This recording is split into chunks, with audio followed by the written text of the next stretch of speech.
नमस्कार दोस्तों, जय श्री कृष्णा। ध्यान और एकाग्रता की कमी को शैक्षणिक और व्यावसायिक असफलता के प्रमुख कारणों में गिना जाता है।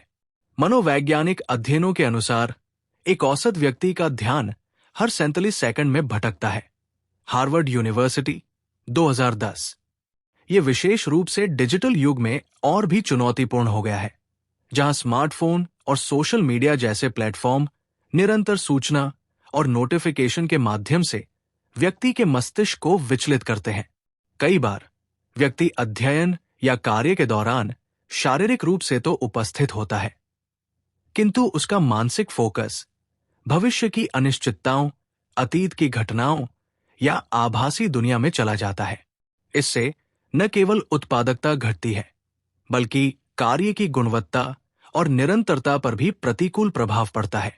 गौतम बुद्ध के सिद्धांतों में ध्यान को आत्मविकास और सफलता के लिए अनिवार्य माना गया है। उनके अनुसार जिस प्रकार धनुष की प्रत्यंचा स्थिर होने पर ही तीर लक्ष्य तक पहुंचता है, उसी प्रकार मन की स्थिरता ही व्यक्ति को उसके लक्ष्य तक पहुंचा सकती है। निष्कर्षतः ध्यान भटकाव की समस्या को पहचानना और उसे व्यवस्थित करना दीर्घकालिक सफलता की दिशा में एक अनिवार्य कदम है। गौतम बुद्ध ने कहा है, जिस तरह एक तीर सिर्फ तभी लक्ष्य पर लगता है जब धनुष एकाग्र हो, वैसे ही इंसान सिर्फ तभी सफल होता है जब उसका मन एक जगह पर टिके। आज के इस शोरगुल भरे जीवन में, जहां हर पल मोबाइल की नोटिफिकेशन, सोशल मीडिया का स्क्रॉल और हर चीज का एक साथ पीछा करने की आदत हमें बिजी बना चुकी है, वही बुद्ध कहते हैं कि एकाग्रता ही सफलता की असली चाबी है। आज मैं आपको गौतम बुद्ध की 3 ऐसी कहानियां सुनाने जा रहा हूं, जो हमें सिखाती है कि कैसे ध्यान को एक दिशा में लगाकर हम असंभव को भी संभव बना सकते हैं। हर कहानी एक दीपक है, जो आपके अंदर की भटकन को रोशनी में बदल सकता है। तो चलिए शुरू करते हैं और समझते हैं बुद्ध के दृष्टिकोण से ध्यान और सफलता का रहस्य। पहली कहानी शुरू करते हैं। बौद्ध भिक्षु एक पार्क में आराम कर रहे थे। वहां उन्होंने एक लड़के को देखा, जो एक खाली पेज पर कठिन श्लोक लिखने की कोशिश कर रहा था, लेकिन गलतियों के कारण वो बार बार पेज फाड़ रहा था और हर बार नए पेज से शुरू कर रहा था। कुछ समय बाद लड़के का ध्यान बौद्ध भिक्षु पर गया, तो लड़का तुरंत उनके पास गया और प्रणाम करके कहा, महात्मा, मैं पिछले 3 घंटे से इस श्लोक को सही से लिखने की कोशिश कर रहा हूं, लेकिन हर बार कोई ना कोई गलती हो जाती है, जिससे मुझे शुरू से शुरुआत करनी पड़ती है। मुझे समझ नहीं आ रहा कि मैं क्यों नहीं लिख पा रहा हूं। बौद्ध भिक्षु मुस्कुराए और बोले, बेटा, केवल फोकस की कमी के कारण ऐसा हो रहा है, क्योंकि एक साधारण इंसान अपनी ज्यादातर ऊर्जा बेकार की बातों और आदतों में लगा देता है, इसलिए लगातार मन भटकता है। ध्यान से काम करने का मतलब है अपनी पूरी ऊर्जा एक जगह पर लगा देना, और जब बार बार तुम ऐसा करोगे तो मन इसके लिए तैयार हो जाएगा और फिर गलती नहीं दोहराएगा। लड़के ने पूछा, महात्मा, अगर मन बार बार भटक रहा हो तो मैं एक काम में ध्यान कैसे लगाऊं? बौद्ध भिक्षु ने पूछा, तुम लिखते समय जरूर किसी व्यक्ति या घटना के बारे में सोच रहे हो? लड़के ने कहा, हाँ महात्मा जी, आज छुट्टी के दिन सबको बाहर खेलने का समय मिलता है, लेकिन मुझे ये काम पूरा करना है, शायद इसलिए मैं ठीक से फोकस नहीं कर पा रहा। बौद्ध भिक्षु ने कहा, ठीक है, अब इन सरल तरीकों को समझो, फिर तुम अपने काम को मन लगाकर कर सकोगे। लगातार गहरी सांस लो। जब भी तुम्हारा मन भटके तो 5 गहरी सांसें लो और अपना ध्यान काम और खेल दोनों से हटाकर अपनी सांसों पर लेकर आओ। जितना तुम अपनी सांसों को देखोगे, उतना ही तुम्हारा मन शांत होने लगेगा। काम को महसूस करो। जब तुम लिख रहे हो, तब सब कुछ बारीकी से महसूस करो, जैसे पेन तुम्हारे हाथ को छू रही है, और लिखते समय जो आवाज हो रही है उसे भी ध्यान से सुनो।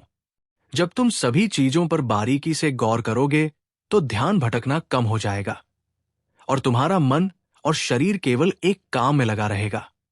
तुम्हारा ध्यान काम पर इतना केंद्रित हो जाएगा कि तुम्हें समय का पता भी नहीं चलेगा जब लड़के ने बौद्ध भिक्षु की बात मानी और गहरी सांसें लेते हुए फिर से लिखना शुरू किया, तो उसने पाया कि अब उसकी गलतियां कम हो रही थी और उसका काम भी जल्दी पूरा हो गया।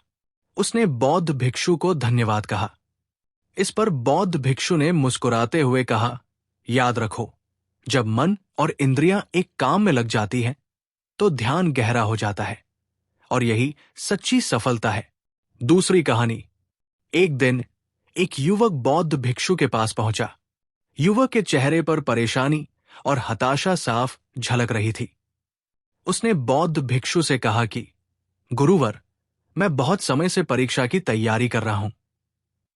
कई बार कोशिश की, लेकिन हर बार असफल हो जाता हूं।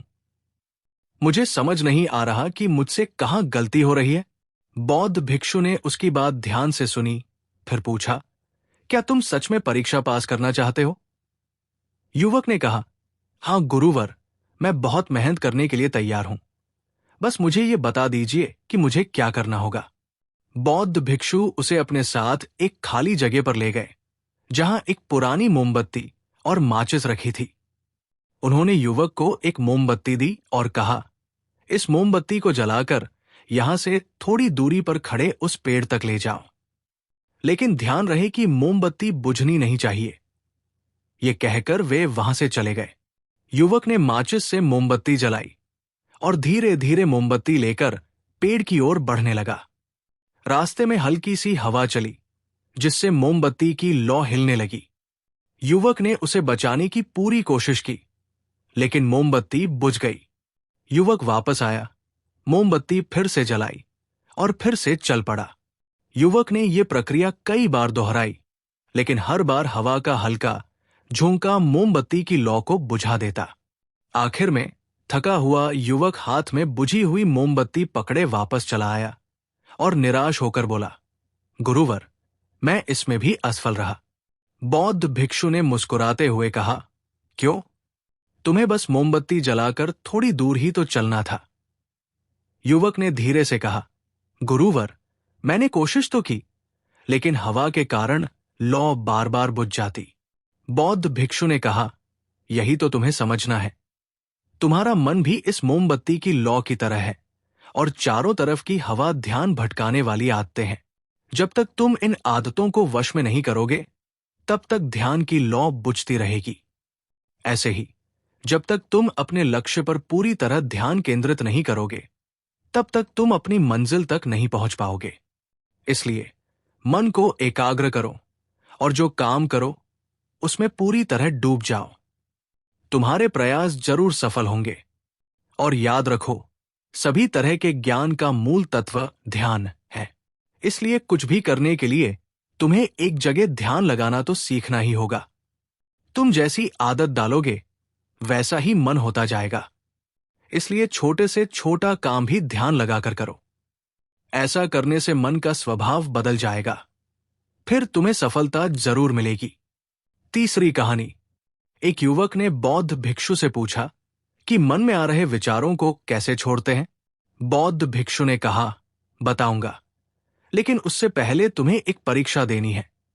फिर एक गिलास पानी को पूरा भरकर बौद्ध भिक्षु ने युवक के हाथ में पकड़ा दिया और कहा, पानी की एक बूंद गिराए बिना इसे पकड़कर खड़े रहो। युवक ने कहा, यह तो आसान है, और गिलास संभाल लिया।